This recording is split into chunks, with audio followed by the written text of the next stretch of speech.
Welcome back. This is a morning show here on Signature TV. Recently, Nigerians lost 1.3 trillion naira to scam associated with Cbex.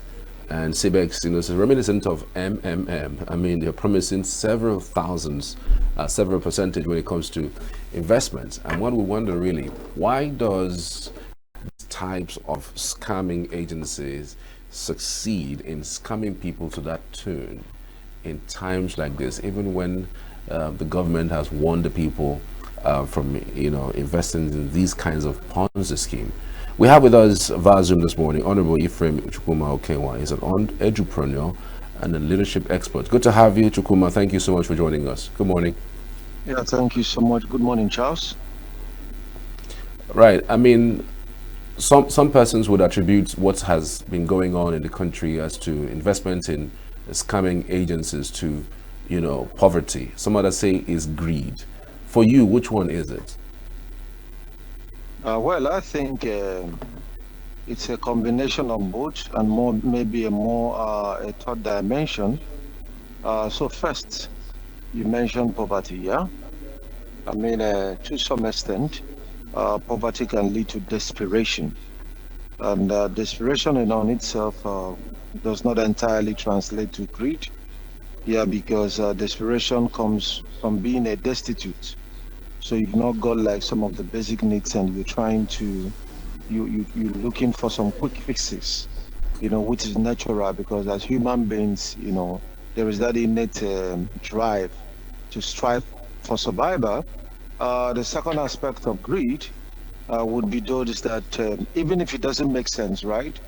Perhaps they have some level of financial intelligence and education, but even if it doesn't make sense, what they are looking at is the bait. What they are looking at is the big fish there, and in the course of like looking at the pounds, right? That is out there, they lose the penny that is on their hand, right? So because of the promises. But then what I consider to be like a third dimension to this whole issue is that that of financial literacy level, right? Amongst Nigerians, and the fact also that there is weak regulatory framework as long as Nigeria is concerned. As I've been able to do like Cbex, like check on the Cbex as a platform, and discover that even the most educated of Nigerians, right, wouldn't want to liken it just similar to MMM or Ponzi scheme. It's followed like some processes that MMM would never have thought of, being that it's like a well-known Ponzi scheme. Cbex, for instance, the parent company that floated this particular scheme is duly registered with CAC. The operations is also duly registered with SCUMU, which is a regulatory framework by the CBN through EFCC. SCUMU just basically has to do with the control of anti-money laundering, right? It's certain restrictions done by NGOs and platforms that have to move like lots of funds to ensure that it doesn't become a means for money laundering. And all of this were done, and they have been in business for 9 months. Charles, if you want to do business with a company, you check, the first thing you want to check is, are they registered? Yeah. If they are registered, the next thing you want to do, if they are dealing with finance, do they have a SCUMO certificate? So the average Nigerian would have fell in, and that's why this is really very sensitive and calls for like attention, whether all of the needful is done by the Corporate Affairs Commission, the EFCC, even in ensuring that only credible organizations get that necessary certificate that presents them in good light to do businesses with Nigerians. Right. Quite an interesting point that you have put out there, given the development. But I'm still a little bit skeptical because, again, how do you even identify what is Ponzi and what is not, Ponzi? I mean, you'd say it's not greed. People are desperate. They just want monies. But even if you want money, I mean, you don't lose the one you have to look for the one that you don't have. And sometimes some of these promises by these people are quite outlandish. I mean, what investment gives you more than 100% in just less than, 2 months or even 1 month. I mean, are there indications to basically say and that people would see and say, you know what, this is a Ponzi scheme, and they would warn themselves and probably warn other people, not to get involved? Okay, so before I get to that, two things. Number one, you asked a very important question. Are you going to lose what you have to gain, right? That is what investment is all about. You use what you have, you sacrifice. More like you have your seeds and you have to sow that. Maybe like some cup of grains and stuff like that. You sow that because you know that there is a harvest season, right? And then in this particular case, let's not forget, like they call the scheme crypto, right? Bridge exchange.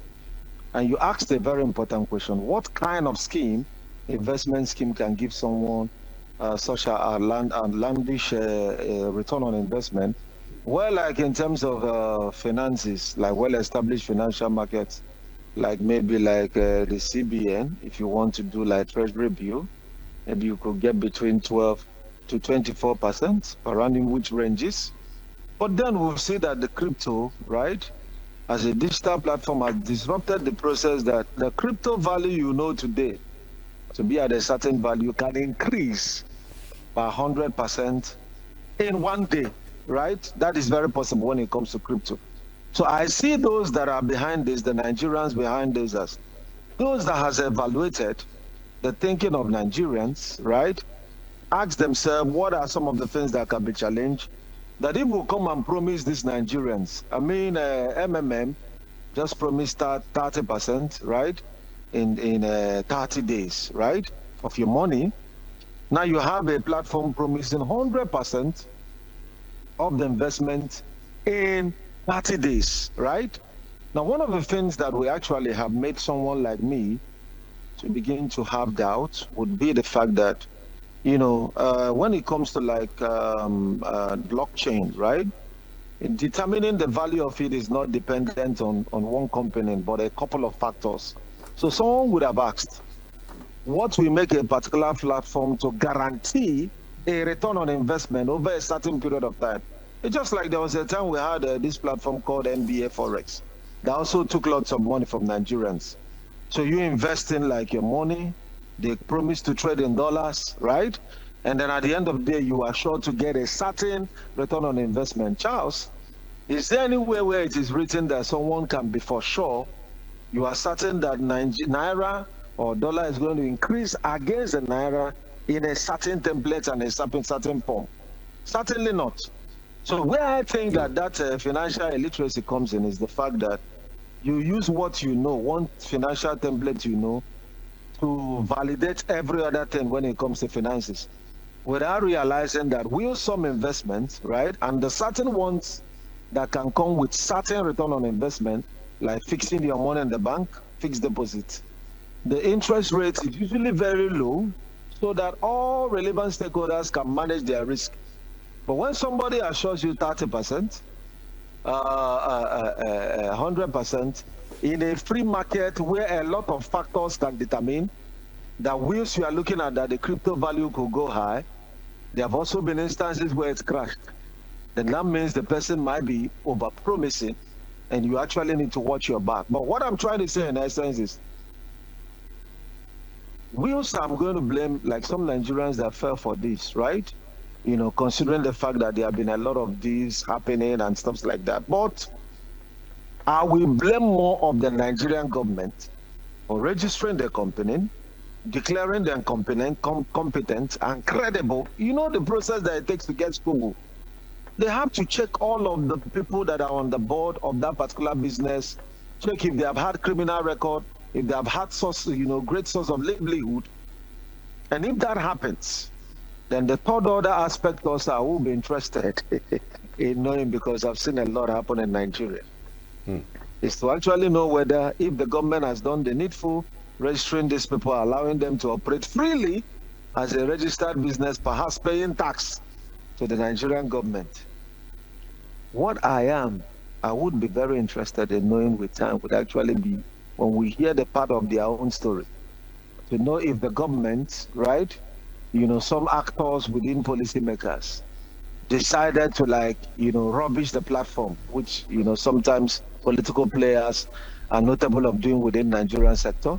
But for those that lost their money investing into platforms they haven't known, in Igbo language we say "Afe maradas," and I always want people to have that a bit patience before concluding and jumping into investment, because it's not as easy as one could think, especially without financial advisors. Well, why do you think some of these fake platforms target Nigerians specifically? Is there something about Nigeria that is that's so attractive to them? Yeah, we've heard about poverty and all that, but again, I mean, you have to be a little bit smart, at least way ahead of time, for you to be able to tell and detect that this is actually a scam. For you, what is that attraction for Nigeria, that these guys coming and then they thrive? Now, let me say something, that it's not just the gullibility, it's not peculiar to Nigerians. Humans world over, sadly, tends to trade more with what it looks like rather than what it is, right? So, assuming you have two guys now trying to toast a lady, and one look wealthy and rich, but hasn't got money in his pocket. One just look, you can guess maybe what the income is like. I'm sure that the average lady anywhere will want to fare for the one that gives impression of wealth that is not there. And it will also surprise you to know that some Nigerian scammers and some Chinese scammers, Indian scammers, like nations with a renowned number of people trying to make wealth, their audience are actually the educated audience in Australia, in the United States of America. But guess what they do?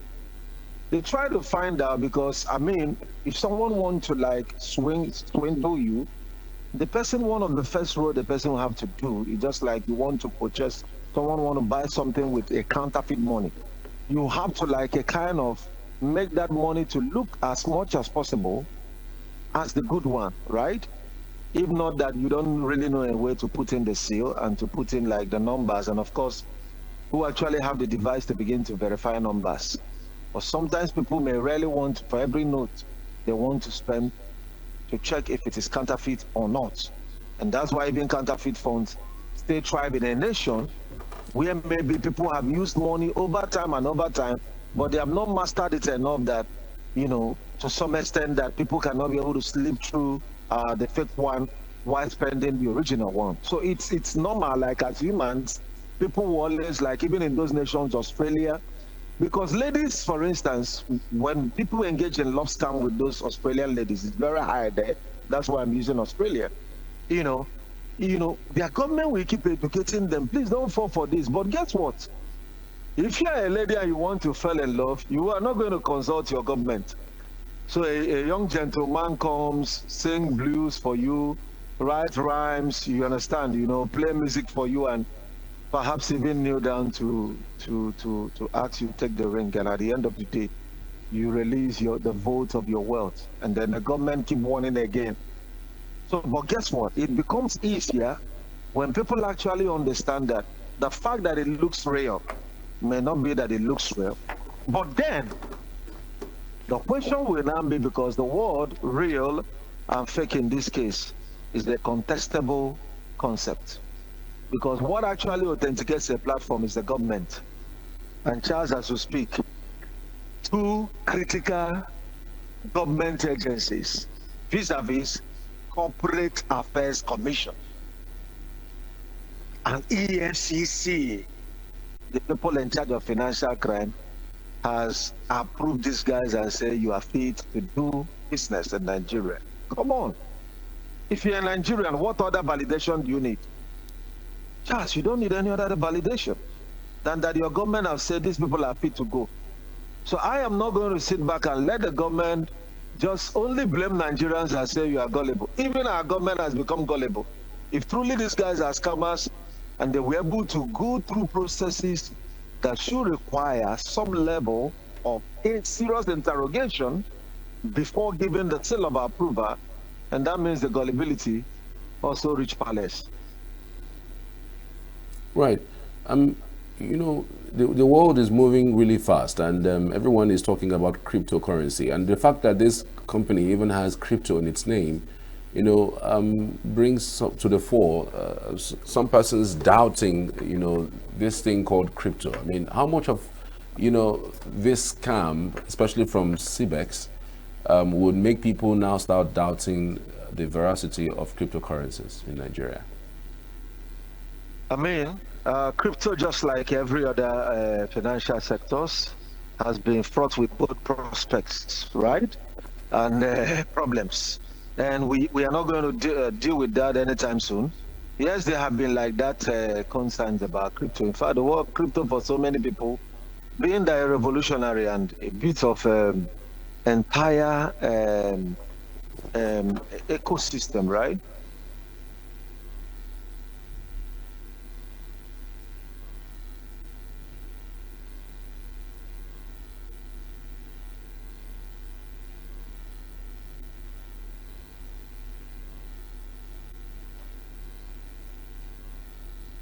Hello? And do all my transactions. Yeah, can you hear me? Okay, go ahead. I mean, we lost the audio at some point, but we're back now. Okay. So when the government came in with cashless policy, there was that apprehension on the part of some citizens. Come on, cashless, do things with card, and even up till now, like I mean, statistically, right? You still have over 60% of unbanked Nigerians unbanked. If not for some revolutionary platforms where you could just use your phone number and create an account without all of the KYC process, know your customer, rigorous process that people have to go through to open an account. That made it revolutionary now that sometimes you could see tricyclers, butchers. What's your account? They mention one particular or two particular notable platforms that is meant to use just their number and make an account number out of that, right? But largely, the word cashless was uncomfortable for many Nigerians. And now you are talking about crypto. So many people are just watching from afar off. With this, some people will just only conclude. Some people could just conclude simply and say that I said it, that anything crypto is fake, anything crypto is false, and that will make them to be a little bit more apprehensive. But we know crypto is real, and anything that is real has to get its counterfeit, right? Anything that is real. Love is real, we have fake love, right? Whatever thing you think, money is real, we have fake money. Government is real, we also have fake government, right? Leadership is real, we have fake leaders. So the counterfeit on its own does not invalidate the possibility of the existence of the reality, but only confirms the existence of a reality for which the counterfeit is trying to leverage on its credibility, to gain attention. Right. Interesting. I'm just wondering, do you think that these people have legal frameworks, in order to get their monies back? How would that work?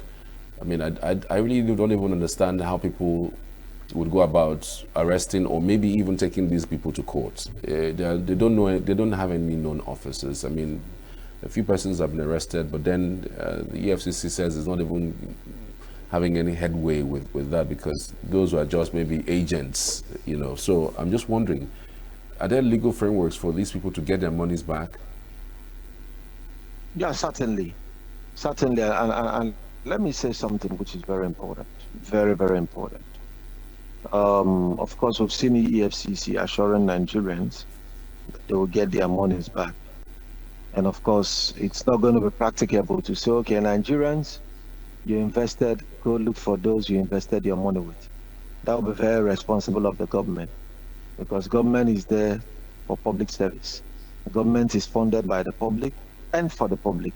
And so it is the responsibility of the government to ensure that at this particular point, being that the government failed, right, by, sweeping into action for 9 months, right? You never really interrogated what are these people actually doing, many Nigerians are investing into it. If it were like the kind of, in the case of MMM, that was a bit disruptive, such that no government can actually control that except by preaching to people.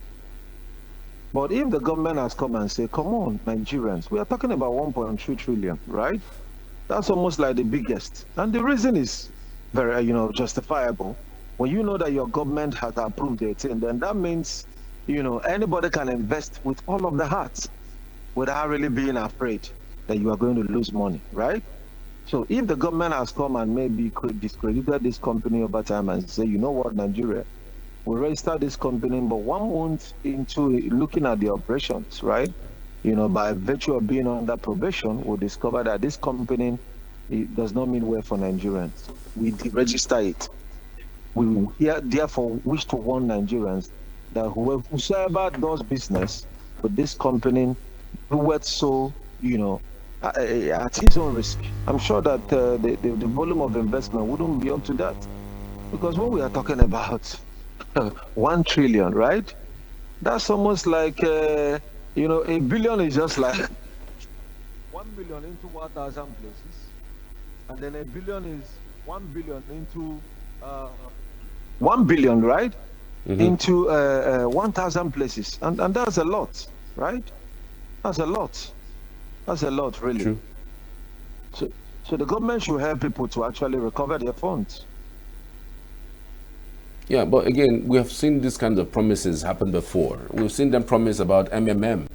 We've seen them promise that the people are going to get their monies, but I mean, it just fizzles away. It's something that's promised and that has been said, but after some time, it disappears. And then another one comes in, Nigerians, get to step on it. So I'm wondering whether, we have had things in the past or promises in the past that have been kept about getting monies back as relates to, these types of schemes. Yeah, I would say that yes, we've had. I mean, I know when one of the banks, Heritage Bank, ran into problem and was asked to, their asset was open for, for acquisition. People like myself was, quite concerned, as I had some money at Heritage Bank. I wasn't expecting that money back. When we met NDIC and we assured, and at the end of the day, when the money came back, I was like, come on, there is hope for Nigeria, right? But that's a bank. Me, a bank is registered and has equity with the CBN, just in case anything happens. So it's not the same thing with a scam. Don't forget, we've had some banks. We've had some banks in Nigeria, right, where people lost their money till dates. You understand? Like people lost all their fortune. There are many. In fact, you could recall that, the person that came with this capitalization policy, that was during Sanusi. And without that policy, I tell you, 5 guys can float a bank just like this, register it, follow the due process, and hoodwink Nigerians. Now, having said that, you will discover that in the case of MMM, which, by the way, really one thing I learned from MMM was Nigerians could actually trust and love themselves. So Charles, a Yoruba person calls you and say, look at me, I've been paid to pay you. And then the payment is made without knowing who the person was, right? Just because the platform says so. If you were the government, how will you get all the money from Olukemi, from Peter, from this? The money were just going into the hand of the people. The only thing is that as at the time that the company, right, decided to end, through like some of these agents, which they call guiders, they were not able to recruit massively. But then some Nigerians also made fortunes out of that, as they played the show, right?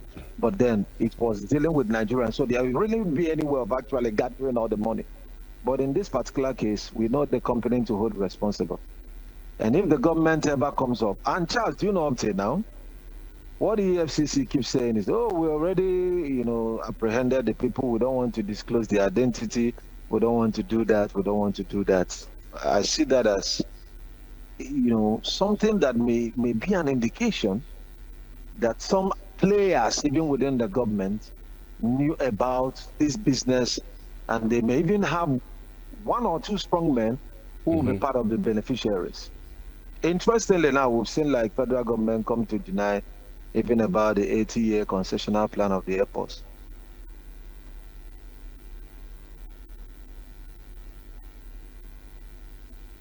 we saw documents credited to FAN, and then only to come up and say that that was fake news. Well, it's even even for government to discredit its own position, it's not strange within Nigerian space. So the question is, how do you actually know, what should be fake and what should be real? If not that government says this is real, this is fake. If INEC says, despite if I win an election, and INEC say, well, it's Charles that won election, then Charles becomes the authentic candidate. So the word reality, the word fake, it's relative, it's contestable, and especially within Nigerian space, where it seems sometimes we can operate double standard. But the Nigerian government, if you ask me, if they don't find those people, let them pay back people though. That's Right. government should take responsibility. I mean, you can't have like a US government approve businesses that will come, leverage on the gullibility. You can't deal with, gullibility cannot even be drained by education. You cannot. Because Right. you can see a PhD holder marry like a fraudster who come with a love scam. Right. On the final note, how do you think people can protect themselves, especially from scams like this? Yeah, so in protecting oneself, right, what I would actually advise is invest into only known parts you've known, right? They have been along for a while. One of the things we've seen about Ponzi scheme is that it doesn't last for 3 years, right? MMM stayed like barely a year in Nigeria. This one now like 9 months, right? MBA Forex was around like 2 years, and so it looks like any business that stays like financial investment sector more than 3 years, it might be an indication that there's some level of sustainability. But also check like their tax profile, the people behind the business, and most importantly, get a financial advisor, right? If you must be an investor, don't just become a wannabe investor, right? Investment in money making is the riskiest, part to money making, and any person that must do so counting on the prominence and competence of worthy financial advisors. Otherwise, your money can be up for grab. All right. Thank you so much, CEO Chukwuma Okenwa. Thank you so much for your time. We truly appreciate your insights on the program this morning. You're most welcome. Thank you so much. Signature TV. News in your pocket.